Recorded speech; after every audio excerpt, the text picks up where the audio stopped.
Bom dia a todos. Vou correr que eu tenho 30 minutos, vamos lá. Queria falar um pouquinho com vocês sobre como as marcas entram na cabeça das pessoas. Isso tem um lado bom e um lado ruim. Vai da gente conseguir se conter um pouco quando a gente consegue. E eu começo perguntando, está funcionando? Vamos lá. O som está ok? Foi o som? Que marcas, que produtos, que personalidades, que time de futebol, que escola de samba faz o coração de cada um de vocês aqui bater mais forte? Eu acredito que 50% da felicidade do mundo venha da Coca-Cola. Vocês conseguem imaginar um mundo onde só houvesse Dolly, por exemplo? O Papai Noel seria verde, seria uma desgraça anunciada. Eu tenho 400 pares de Adidas, porque eu amo Adidas. Tem muitas agências aqui, mas eu nunca recebi um adesivo da Adidas. Depois a gente fala de CRM. Será que se eu comprar 40 mil, a Adidas vai saber que eu existo? Enfim, mas por que a gente ama marcas e produtos? Por que as mulheres amam o esmalte azul da Giovanna Antonelli? Por que a gente ama cidades, enfim, ama times de futebol? Existe uma explicação e uma terminologia chamada Love Marker.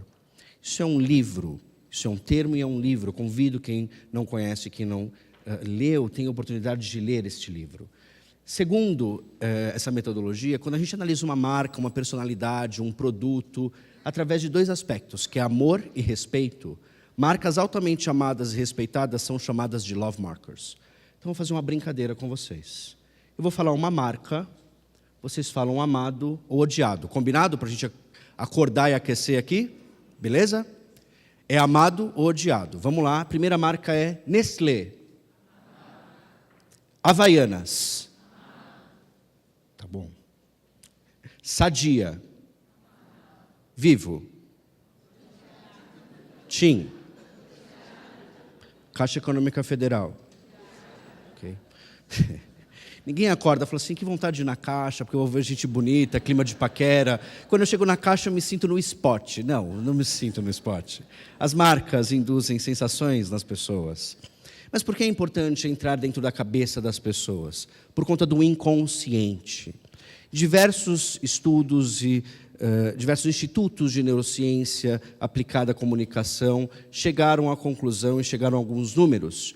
De 85% a 95% das nossas decisões de compra são inconscientes. Essas decisões são inconscientes, ou seja, as marcas precisam operar dentro do inconsciente do consumo. Ah, mas isso é uma novidade. Não, as marcas já fazem isso há muito tempo. A Coca-Cola é uma marca centenária, a Hering é uma marca centenária, e essas marcas se relacionam conosco de forma emocional.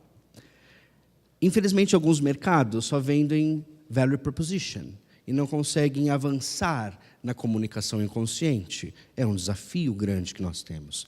E seguindo nessa lógica, é importante que nós entendamos algumas características do cérebro para, a partir disso, criar pensar de como a gente pode criar a nossa comunicação.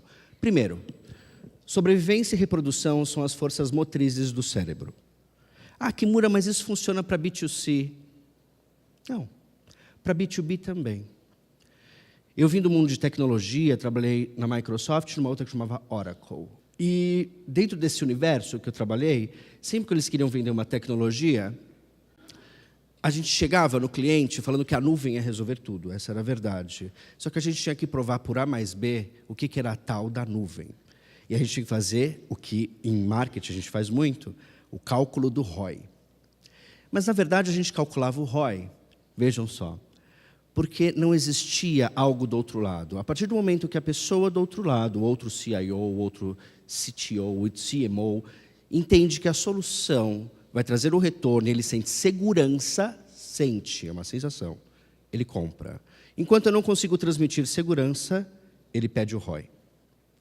Então, esses são pontos, mas isso não influencia o B2B? Influencia. O B2B, principalmente, só compra por sobrevivência ou reprodução. Eu preciso trocar o servidor, sobrevivência. Eu preciso comprar um CRM, sobrevivência. Ok? Senão, eu morro na praia, essa é a verdade. E reprodução. Então, são os dois aspectos que nos leva a comprar, que biologicamente, que nos faz agir.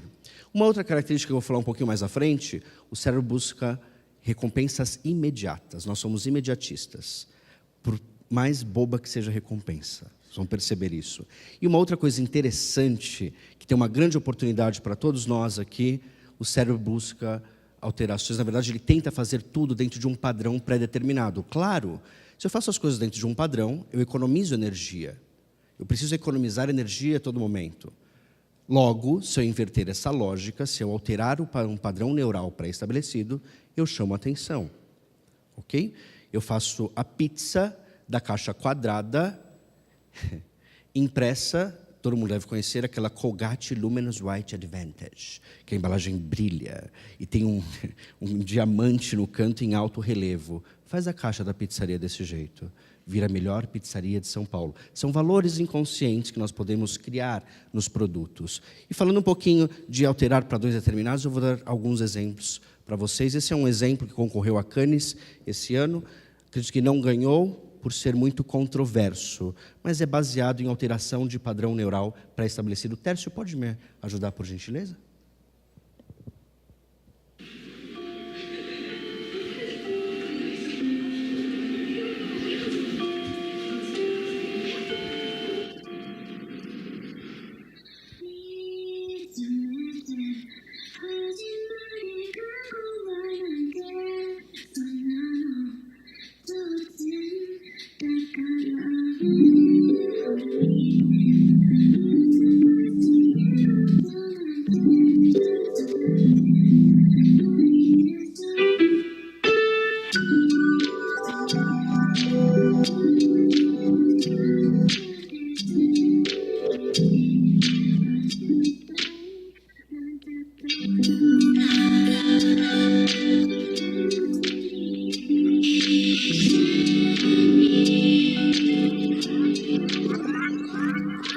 Você percebeu quantos rapazes haviam na sala?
Todos na sala eram rapazes. Nós vimos o vídeo no primeiro momento, invertido. E aí é uma marca, a marca simplesmente só se revela ao final. Todas as pessoas podem ser bonitas, Shiseido. É a inversão da lógica, é a inversão simplesmente de um padrão neural pré-estabelecido.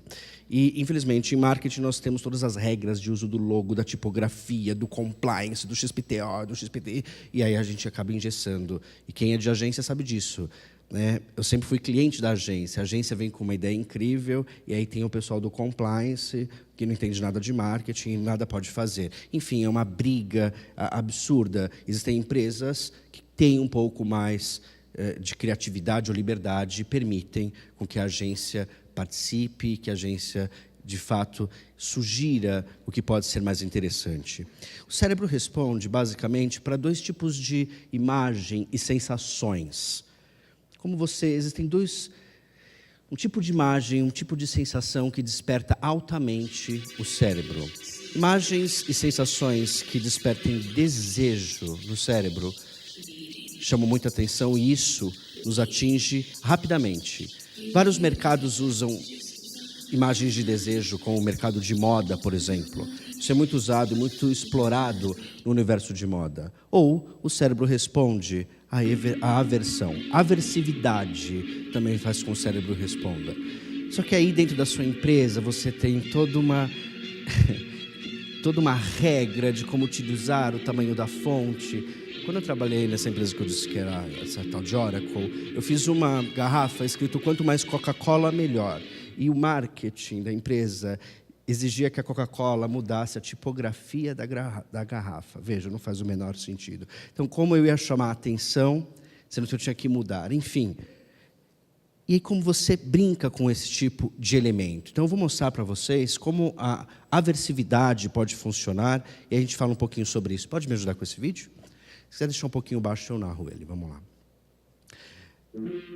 Uma instituição que trabalha contra a conscientização contra o uso de drogas teve uma ideia e montou essa ideia dentro da Galeria do Rock aqui em São Paulo. E a comunicação, nesse caso, usava de sensação aversiva.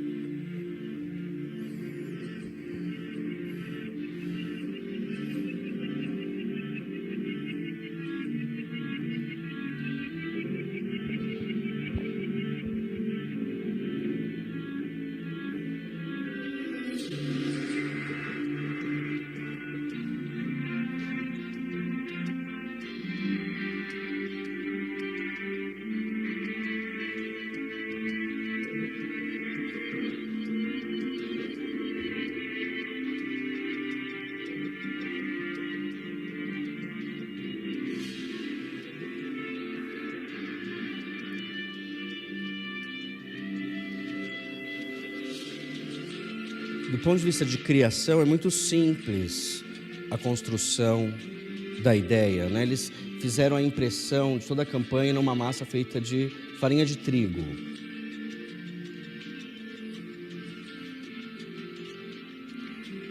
E eles usaram a própria larva da farinha para, de fato, consumir toda a comunicação.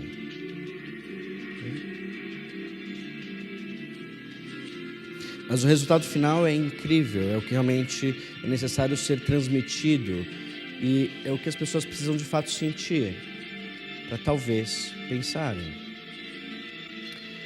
Nós temos no Brasil e em vários lugares do mundo um alto nível de acidentes em momentos de feriados ou férias e nós somos curiosos como motoristas. A gente passa no local onde tem um acidente, a gente sempre para um pouco. Por que não colocar ao longo de toda a estrada vários carros batidos, virados com sangue na pista? Sangue na pista.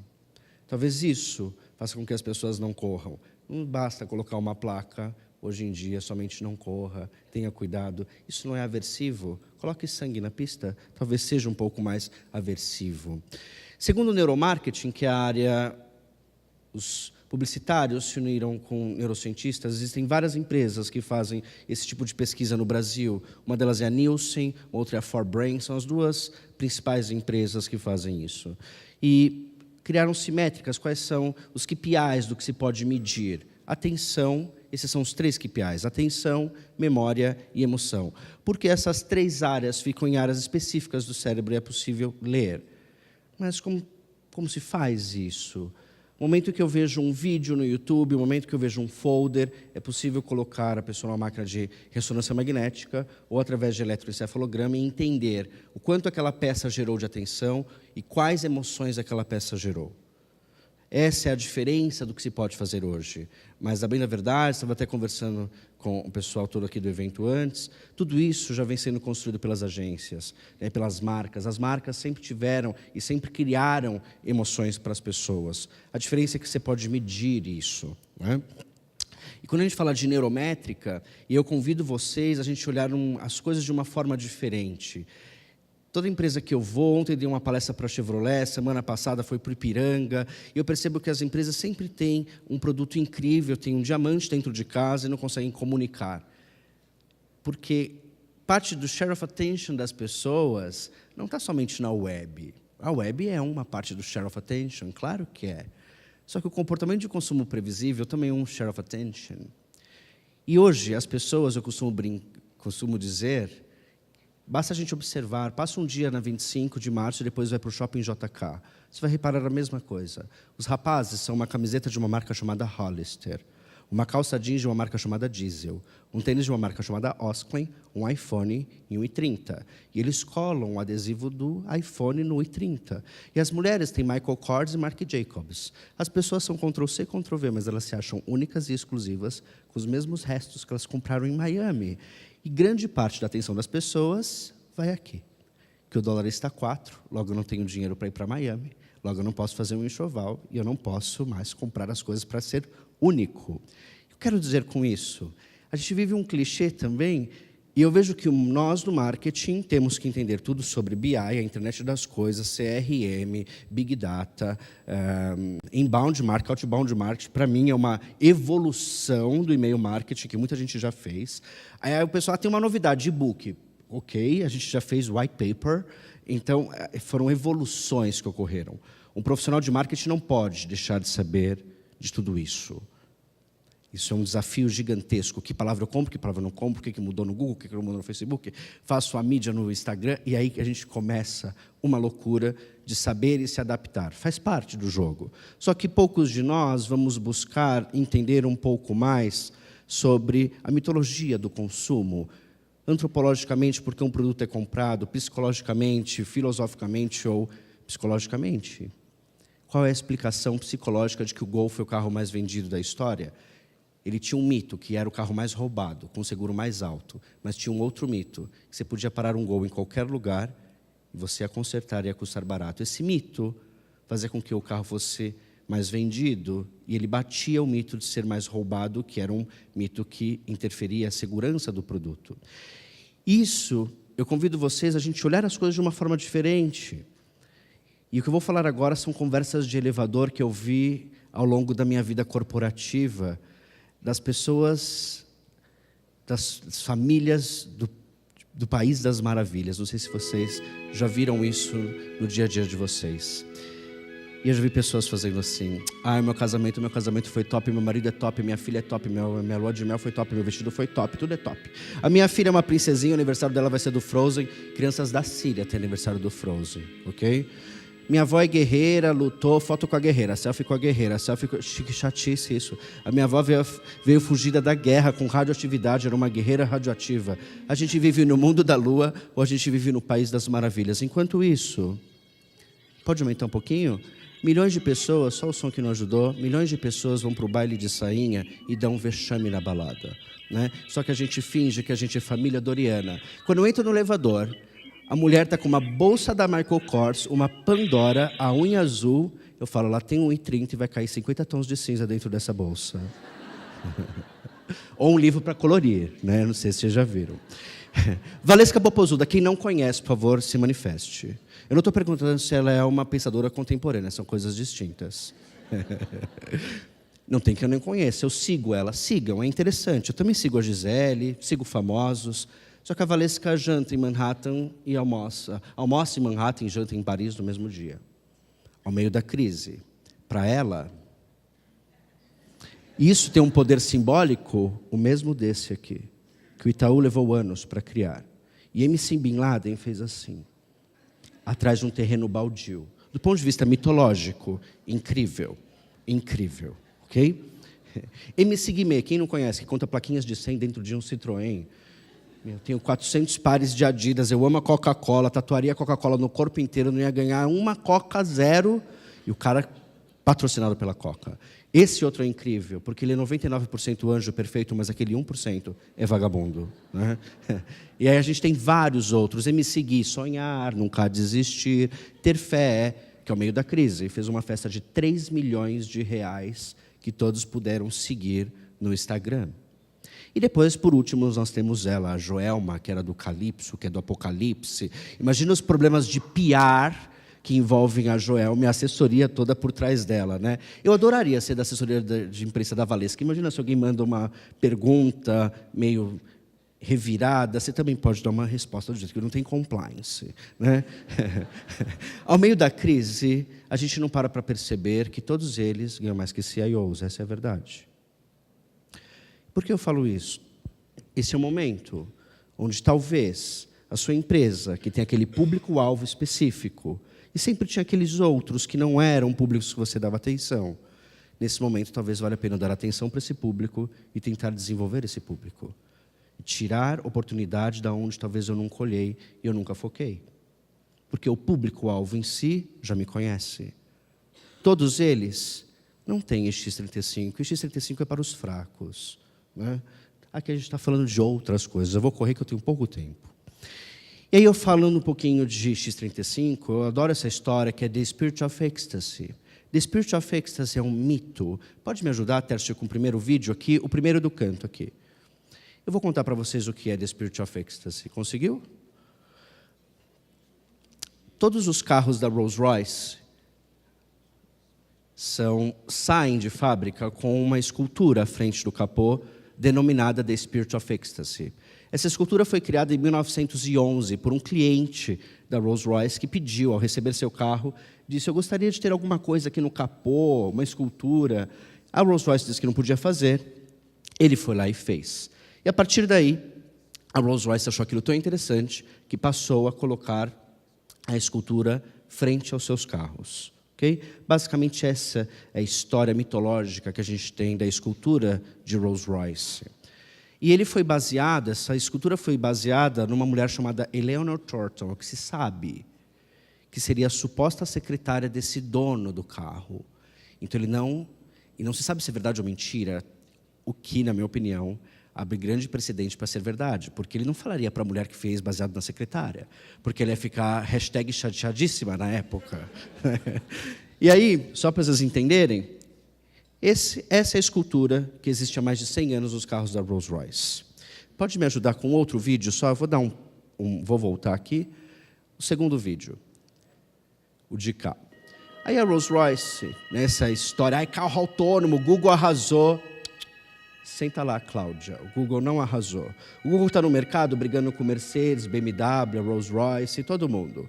Então, a Rolls-Royce vem mostrar o seu conceito de carro autônomo, que não é aquele carrinho horroroso do Google com 2 olhinhos e um monte de câmera em cima.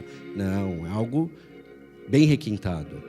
Então, essa ideia, esse carro foi apresentado há mais ou menos umas 3 semanas. E a Rolls-Royce, dentro desse novo produto, ela não matou a The Spirit of Ecstasy, muito pelo contrário, ela vem no capô acesa. Eles reinventaram a The Spirit of Ecstasy. Vamos lá. E esse é o carro que, talvez, daqui a alguns anos, pouquíssimas pessoas do mundo terão acesso.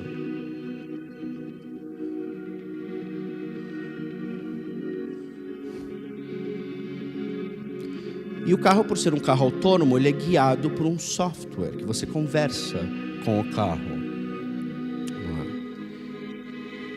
E o software que dirige o carro é comandado por uma voz de uma mulher, que é a Eleanor Thornton. Okay? Então, o mito da Rolls-Royce e da Spirit of Ecstasy não vai morrer. Tenho certeza que daqui a 100 anos isso vai ser uma grande verdade. Não estaremos aqui para contar, mas The Spirit of Ecstasy estará ainda aqui. As marcas têm poder mitológico. Eu trabalhei numa empresa, que era a Microsoft, que ela tem um mito que dá tela azul. Para conseguir mudar esse mito, muitos anos. Talvez daqui a 40 anos ela consiga alterar isso. Okay? Assim como o Mertiolate, Arde, eles estão tentando alterar o mito. Várias coisas, né, várias marcas têm desafios nesse sentido. E a gente tem uma marca muito pretensiosa, que ela tentou criar um Spirit of Ecstasy. Vamos lá? Que é a Hyundai. E a Hyundai criou um tal de Ecos. E na frente, claro, faltou uma escultura. Põe uma pomba e está valendo. Ok? Está valendo. Enfim, deixa eu correr aqui. Vamos entender no cérebro, para entender como a gente funciona. O nosso cérebro tem... Nós temos uma área que trabalha... nós trabalhamos um pensamento mais racional. O cérebro racional busca recompensas a longo e médio prazo. Vou investir, não vou investir, vou mudar de casa, não vou mudar, vou comprar um novo produto, não vou comprar, enfim. Depois nós temos o cérebro que ele busca várias áreas do cérebro que são emocionais. Nós compramos por várias emoções, felicidade, angústia, agonia, tristeza. Depois nós temos uma área do cérebro, que é uma área irracional. A área irracional, diferente da racional, busca recompensas imediatas. Ok? Basicamente isso. Eu tenho que correr porque eu estou sobre o tempo. O grande desafio das marcas é sair da razão, gerar emoção para a gente comprar além da razão. B2B fica muito, qual é o value proposition, qual é o ROI, me dá 100 razões para comprar um produto. O que a Apple faz? Me dá uma caixa branca, uma maçã cinza e põe 128. Qual a razão para comprar o produto? Quanto mais você falar, talvez mais distante você vai estar e mais razões racionais você vai me dar, insumos para eu questionar o produto. A gente não pode se dar o luxo de fazer como a Apple, mas eu tenho que reduzir comunicação. Eu vou correr, pessoal, que eu estou sobre o tempo. Okay? Vamos entender como as memórias são criadas. As memórias são criadas de duas maneiras, por repetição ou por emoção. Então, eu vou dividir aqui uma memória que eu tenho com vocês desde os 7 anos de idade. Essa memória é associada a uma música, que é essa música que vai tocar agora. Não sei quem lembra a música chamada Maria Madalena, dos anos 80. Toda vez que eu ouço essa música, eu lembro de uma cena. Eu tinha 7 anos, era um sábado, meio-dia, eu estava no ombro do namorado da minha prima, que chamava Elmo, e ele falava, você está vendo? Sim, eu estou vendo. O que você está vendo? Uma loira, o que ela está fazendo? Ela está dançando. E agora?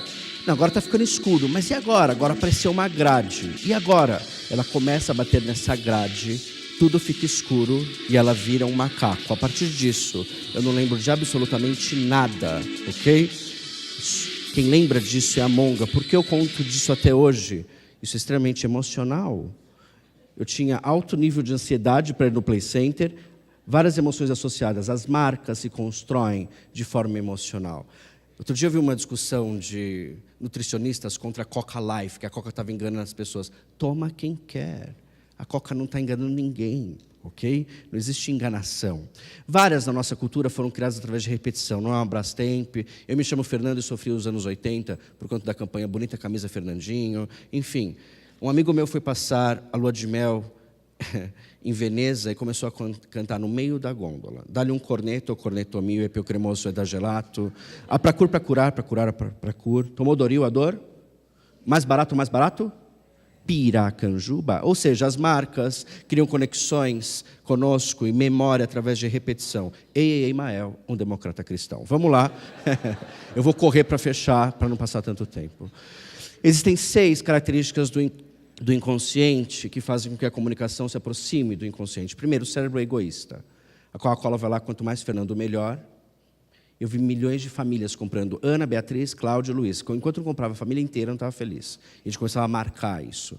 O cérebro é tão egoísta, balada VIP. Nada mais que um local com um piso elevado, você põe uma pulseira laranja na pessoa e um DJ, ou um garçom para atender. A partir daquele momento, a pessoa acha que ela é Superman, né? As pessoas compram isso. O cérebro o cérebro inconsciente, como ele não sabe interpretar a leitura e a fala, ele busca contraste. Ele quer ver antes e depois. Ele quer ver tangibilidade, ele quer tocar as coisas. Por isso que no universo virtual, quanto mais insumos de fotos, zoom, vídeos você colocar, talvez mais próximo você consegue tangibilizar para a pessoa. O cérebro busca pelo começo, meio e fim, mesmo que seja uma mentira.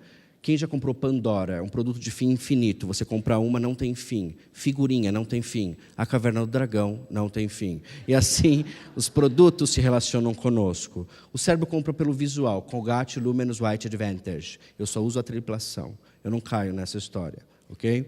E depois o cérebro compra por emoção. Estou correndo, estou sobre o tempo. Nós vivemos um momento do Creative Relationship Management. Morre o CRM. Eu vejo milhões de empresas que têm CRM, serve para quê? Para absolutamente nada. Para dizer que eu tenho um CRM. Mas a pessoa que não tem CRM faz uma gestão de clientes melhor que quem tem a tecnologia. Como a gente, de fato, usa isso? Então, a gente precisa evoluir para Creative Relationship Management, onde as marcas têm ideias para fazer com que os consumidores amem cada vez mais os produtos.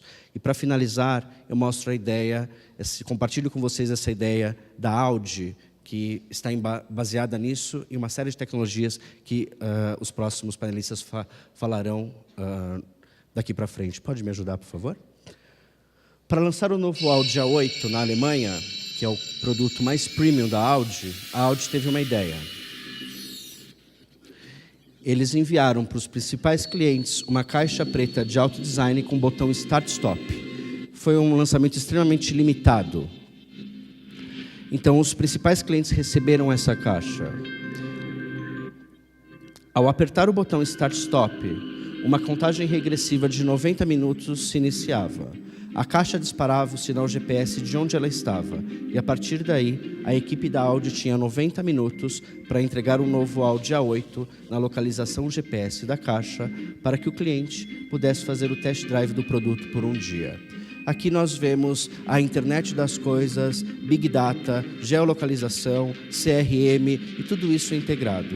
Eu que sempre trabalhei em tecnologia é um problema, porque quem trabalha em tecnologia sabe falar, mas não sabe criar esse tipo de coisa. Quem cria isso são as agências e são os clientes que começam a olhar e pensam e olham isso de uma forma diferente. Então pensem, como você vai atender o seu cliente de forma criativa? Atender da forma como a gente atende não é o bastante.